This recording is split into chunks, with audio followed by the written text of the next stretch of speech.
Hi, how you doing? 5 erros comuns que brasileiros cometem ao falar inglês. Uso incorreto do do e make. É muito comum, galera, porque do e make estão relacionados ao fazer, né? Então toda vez que a gente fala I do something, eu faço algo, ou I make something, eu também estou falando que eu faço algo. Então como a gente tem duas palavras para a mesma em português, acaba confundindo bastante. Então um erro muito comum é você ver pessoas que estão aprendendo inglês, em vez de falar I make a cake, que seria o correto, a pessoa fala I do a cake. Isso tá errado. Mas como saber o jeito certo de falar então? E como saber quando usar o make? O do, I do something, ele é usado para atividades e tarefas. Então é o verbo de ação, é fazer, mas mais relacionado a uma tarefa, uma atividade que você vai fazer.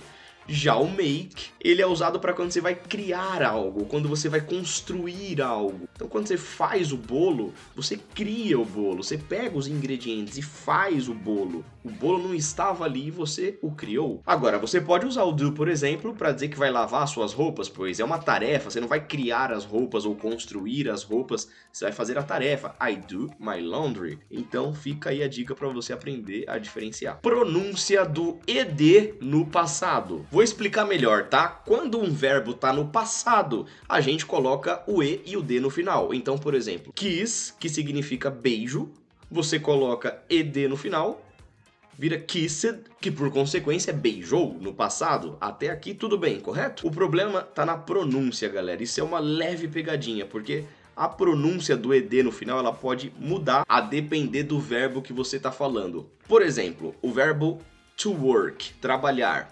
Work, trabalho.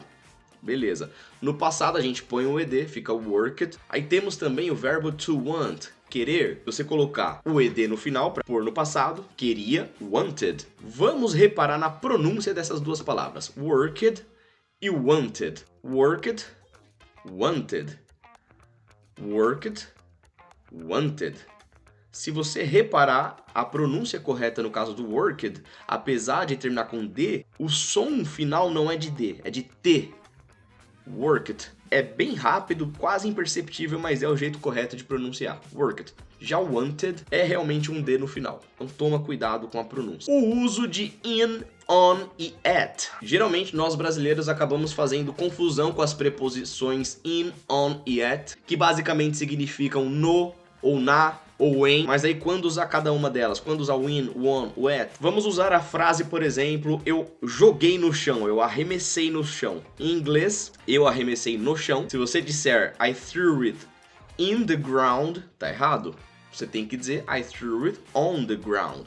Por quê? O in, ele é mais usado, pessoal, para cidades, lugares grandes, ou para quando você está dizendo sobre a parte de dentro de algo. Já o on, ele é mais utilizado para superfícies, ruas. Então tá aí, on the ground, não dentro da rua, sobre a rua. E o at, ele é mais usado para locais mais específicos. Tradução literal. Muitas vezes a gente cai no erro de traduzir expressões do português literalmente para o inglês sem fazer uma adaptação. Então, por exemplo, eu tenho 26 anos. Muitos brasileiros na aprendizagem do inglês, na hora de dizer a própria idade inglesa, acabam usando o verbo have, porque o verbo to have é também ter.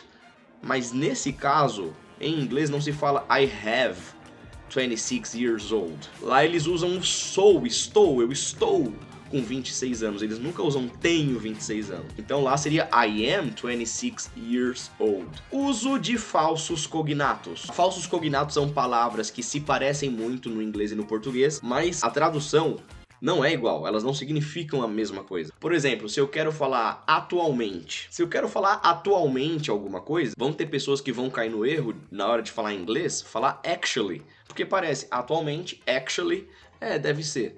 E não, o actually, ele é usado como na verdade.